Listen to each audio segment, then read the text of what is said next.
अस्सलाम वालेकुम, क्या हाल चाल है आप सबका? आई होप आप सब ठीक ठाक होंगे। मैं भी अल्हम्दुलिल्लाह बिल्कुल ठीक ठाक हूँ। और आज का व्लॉग भी स्टार्ट हो रहा है जहाँ मैंने लास्ट वाला व्लॉग एंड किया था। मैंने आपको दिखाया था मेहंदी वगैरह लगा ली थी और पैकिंग वगैरह जो है वो कंप्लीट हो गई थी।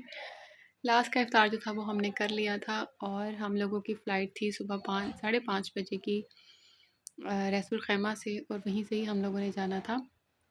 हस्बैंड का बहुत ज़्यादा दिल था कि लास्ट टाइम हम लोग दुबई से जाएंगे और दुबई सारा उस डे में जो है वो घूम फिर के बुर्ज खलीफा वगैरह देखकर उसके बाद हम लोग पाकिस्तान के लिए ना वहीं से एयरपोर्ट के लिए निकलेंगे। लेकिन फिर पॉसिबल नहीं हो सकता था क्योंकि उनको ऑफ़ नहीं मिल रहा था और रमज़ान है और रमज़ान में फिर घर से निकलना, क्योंकि सहरी इफ्तारी का ज़ाहिर स्केजूल होता है, टाइम होता है, उसके अकॉर्डिंग ही आपको फ़ॉलो करना होता है। तो यही होता है कि इंसान जगह पर सुकून से बैठ कर इफ्तार कर ले। तो हम लोग दुबई नहीं जा सके थे, इस वजह से हम रसूल खैमा से ही पाकिस्तान के लिए निकल रहे हैं।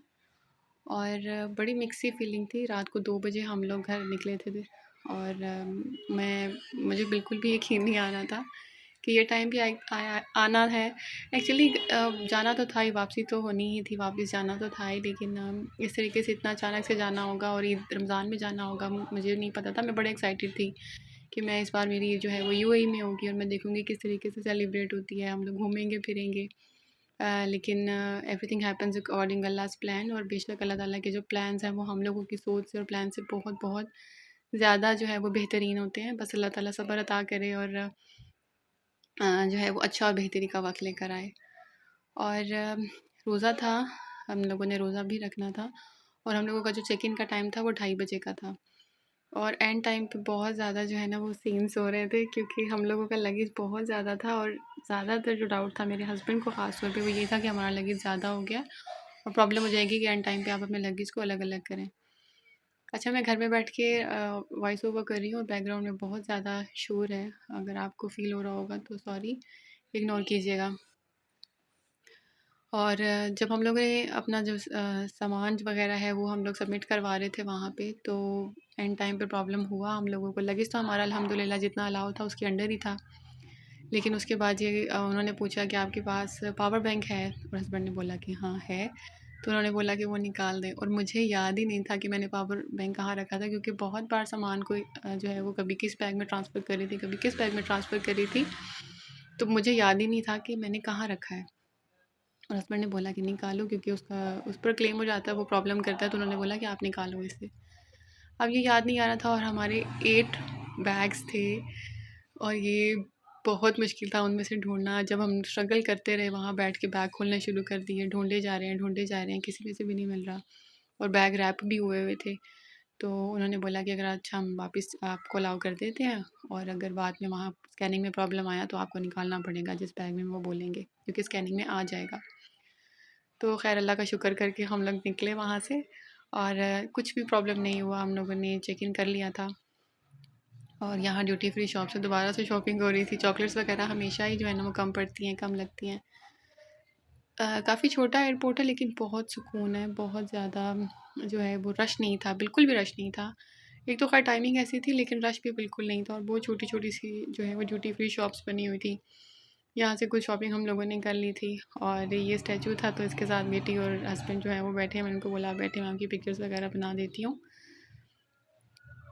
और इतनी ज़्यादा ठंड लग रही थी, मुझे बहुत ज़्यादा ठंड लग रही थी। हालाँकि पाकिस्तान से भी अम्मी ने कॉल करके ना बोला था कि आप बेटी को अच्छे से कपड़े पहना कर लाना, क्योंकि पाकिस्तान में भी ठंड बहुत ज़्यादा है। तो यहाँ से निकलते वक्त तो समझ नहीं आ रहा था कि मैं क्या उसको पहनाऊँ, क्योंकि गर्मी थी और वहाँ रास्ते में मैं उसको कैसे चेंज करवाऊँगी। खैर मैनेज कर लिया था। और अब टाइम तकरीबन हो रहा था 3:30 बजे का, तो हम लोग करने वाले थे सहरी, और सहरी के लिए ज़ाहिर है साथ तो कुछ भी नहीं ला सकते थे।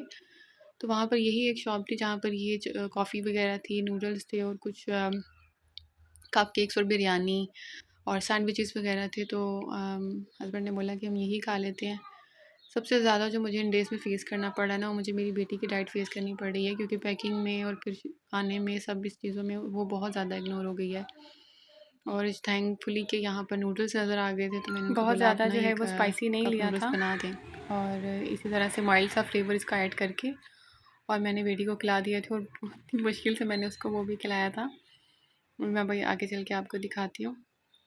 यहाँ भी हम लोग देख रहे हैं कि क्या चीज़ें लें, और सहरी में, ताकि वो फिलिंग भी हो, क्योंकि घर भी जाना था और उसके बाद दोबारा सोते का भी, क्योंकि सुबह घर जाके एकदम से मिलना मिलाना शुरू हो जाना था। तो हस्बैंड ने कहा कि अच्छे से जो है ना वो सहरी कर लो, क्योंकि उसके बाद जो है वो सारा दिन कुछ भी नहीं खाना होगा। हालांकि सफ़र में आप रोज़ा छोड़ भी सकते हैं, लेकिन अब तो खैर वो टाइम नहीं है कि आपको खाने पीने के लिए कुछ नहीं मिले। अब तो बड़ा एडवांस हो चुका हुआ है और मौसम भी अच्छा और ठंडा था, रोज़े का पता भी नहीं चलना था, तो इस वजह से मैंने कहा हम रोज़ा रखते हैं। तो बस यहाँ पर हम अपनी सहरी वगैरह ले रहे हैं।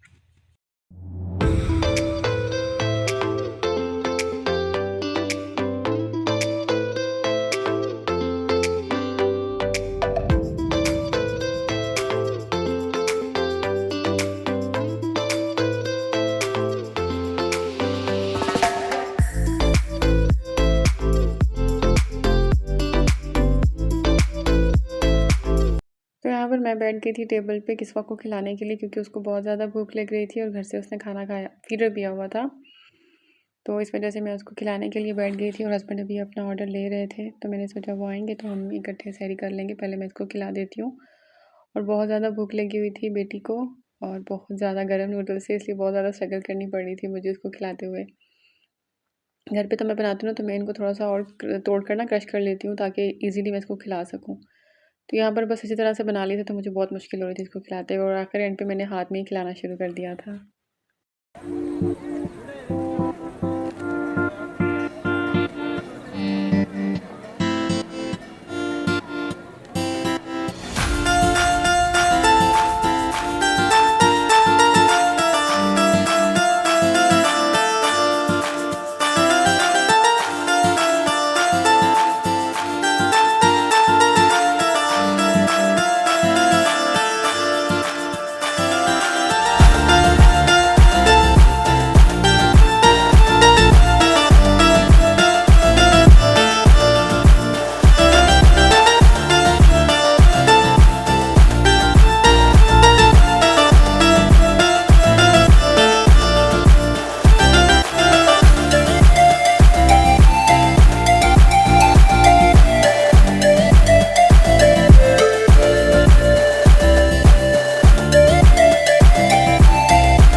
और सहरी हम लोगों ने ख़त्म कर ली थी और साथ ही अपनी हमारी फ़्लाइट की अनाउंसमेंट हो चुकी थी और हम लोग जा रहे हैं प्लेन की तरफ। लास्ट का टाइम है और अब थोड़ा बहुत बेहतर लग रहा है कि हस्बैंड जो है वो साथ जा रहे हैं और बेटी है साथ में, तो बहुत अच्छा भी लग रहा है।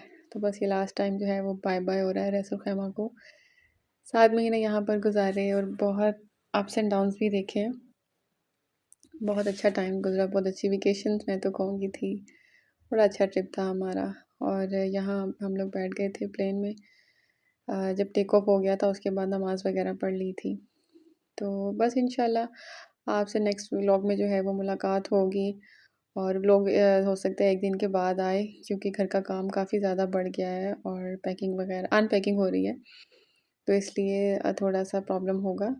पर इंशाल्लाह मैं कोशिश करूँगी कि मैं व्लॉग डालती रहूँ।